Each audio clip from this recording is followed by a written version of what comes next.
So guys आप देख सकते हो मेरे हाथ गंदे हो चुके हैं क्योंकि वहाँ पे ना एक वो रखा हुआ था, सामान रखा था जिसको मैंने पीछे हटाया है थोड़ा। एंड उस वजह से थोड़े हाथ गंदे हो गए। I will clean it later on, but उसके पहले let me show you these are the books. So you have to tell me in the comment section कि ये कौन सी बुक्स है, किस ऑथर की हैं। वैसे आगे तो मैं बता ही दूँगी, वैसे फिर भी आप जान जाओ कि ये बुक्स हैं। ये दो बुक्स जो है हमारी, हो या उठाने में तो गलती हो गई।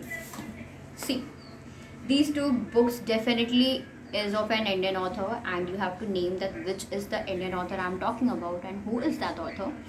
So ये author हो गया। And then I was talking about a book which is not of Indian origin, but it has some roots with love and which is everywhere. As I said, the roots are also present in India. So we all have the roots of love in our country also. And you can see this writer I was talking about, which is the bestseller. And this author is going to be streaming this author's output, definite सी बात है, will be streaming on my YouTube channel. Means इनके बारे में मैं बात कर रही थी। फिर हुई मेरी पहली self help book in the sense कि जिसको मैंने एक दिन में कंप्लीट किया। वो बुक है जिससे मुझे बहुत अच्छी मोटिवेशन मिलती है to read more and more read and the language and the font and whatever it is I was talking about, this is the book. And मेरी लाइफ की एक जर्नी होती है ना, जिसको आप कहते हो कि यहाँ से आपका शुरू हुआ ये चीज़ में इंटरेस्ट आना। लाइक अगर आप क्रिकेट खेल रहे हो तो आपका कुछ ना कुछ तो बचपन का होगा कि यहाँ से मेरा इंटरेस्ट शुरू हुआ है क्रिकेट खेलने का। तो so this is the book Chanakya chant which was gifted by one of my cousin. मेरे बुआ के लड़के ने मुझे ये गिफ्ट किया था।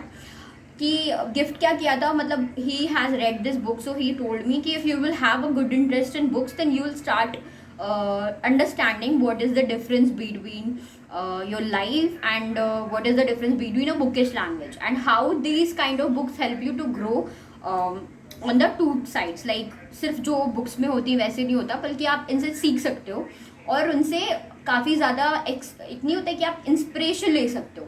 तो मेरी लाइफ की सबसे पहली बुक जो कह सकते हो कि ये है चाणक्य जी की चांट। ये बुक जो है वो अश्विन सांगी ने लिखी थी। ये मैंने बहुत पहले पढ़ी थी, जब मैं 10th या 11th स्टैंडर्ड में थी, तब मैंने इस बुक को पढ़ना शुरू किया था। पर इसको डेफिनेटली मैं बोल रही हूँ, मैंने इसको कभी पूरी ख़त्म करने की कोशिश नहीं की, क्योंकि पता है मुझे ना मेरी एक आदत है रीड करने की। दैट इज़ कि आई फील ना कि मैं अगर किसी चीज़ को एक दिन में ख़त्म कर दूँगी तो उसका जो नहीं होता एक क्लस्टर होता है किसी चीज़ का, वो ख़त्म हो जाता है। मेरे अकॉर्डिंग मेरे लिए ये चीज़ है, अगर मुझे किसी चीज़ में इंटरेस्ट है, I do things in like kind of installments. मैं उसे इंस्टॉलमेंट्स में कंप्लीट करती हूँ, एक बार में करके ख़त्म नहीं करती। I just do that thing, I take myself into that, like I hold on things कि यार इसको थोड़ा होल्ड करती हूँ, उसको थोड़ा ना एक होता नहीं कि आप उसमें तरस, मतलब एक होता है कि जिज्ञासा एक होती है जो वो मैं अपने अंदर क्यूरियोसिटी जगाती हूँ कि बेटा इसके बाद ये होगा, इसके बाद उससे कुछ सीख, एक चैप्टर पढ़ा है तो उससे कुछ सीख, उसको अप्लाई कर एंड देन डू थिंग्स। तो मैं ये करती हूँ। तो डेफिनेटली ये सारी बुक्स हैं जिनके बारे में मैं बात कर रही थी। अब बात आती है कि कौन दो ऑथर्स को मैं कंपेयर करने वाली हूँ। तो फिर पहली बात आपको पता चल चुका है कि Ashwin Sanghi ji and Amish Tiwari, the Meluha and the secret of Nagas के राइटर है Indian origin. Okay, the alchemist and the safe haven जो है ये मेरा, ये इंडियन ऑथर नहीं है, ये हैं Paulo Coelho ji and Safe Haven is by Nicholas Sparks. इनकी एक और मैंने पढ़ी है बुक द अल्केमिस्ट, द पोलिकोलॉजी की, जो थी Veronika decides to die. That is also a super book, वो भी बहुत अच्छी बुक है। उसके बारे में मैं बताऊंगी आपको, उसके बारे में मैं हल्का सा एक होता है इंटरव्यू दूंगी। उसके पहले लेट मी क्लियर कि मैंने ये दो बुक्स बहुत पूरी की पूरी पढ़ चुकी है, मुझे इसके बारे में पता है, पूरा आइडिया है। जिन बुक्स पे मैं आज TBR करने वाली हूँ, टू बी रेड करने वाली हूँ, वो है ये दो बुक्स। इसका जो द मेरू है उसकी कुछ लास्ट ही पेजेस है जो मुझे कंप्लीट करने, मुझे क्लियर माइंड चाहिए कि मुझे क्या करना है, मतलब उससे थोड़ा सा मैं रीड करने वाली हूँ। एंड फिर ये है द सीक्रेट ऑफ नागास, जिसको मुझे पूरा पढ़ना है। So I just have few hours, I don't know what is the time is, but जहाँ तक मुझे लगता है 2 बजने वाले हैं। मुझे 2 बजे से लेके आज पूरी रात का टाइम है, मुझे ये कंप्लीट करना और थोड़ा सा अंडरस्टैंडिंग डेवलप करना है कि how I have to like do things in this one. Like मैं कैसे आपको डिफ्रेंशिएट करा पाऊँ कि कैसे एक बिगनर स्टार्ट करता है रीड करना और कैसे उस चीज़ को कॉम्प्लिकेट ना करके बहुत ईजिली सॉल्व आउट करता है रीड करने के लिए। Because reading is something way you lose interest very auspiciously, मतलब बहुत आराम से आपको एक नहीं होता है कि I lack interest in this things, तो आप बहुत जल्दी लैक कर जाते हो, क्योंकि reading is something not promoted here because हमें हमेशा पढ़ने के लिए फोर्स किया गया, हमारा कभी अपने से इंटरेस्ट नहीं आया।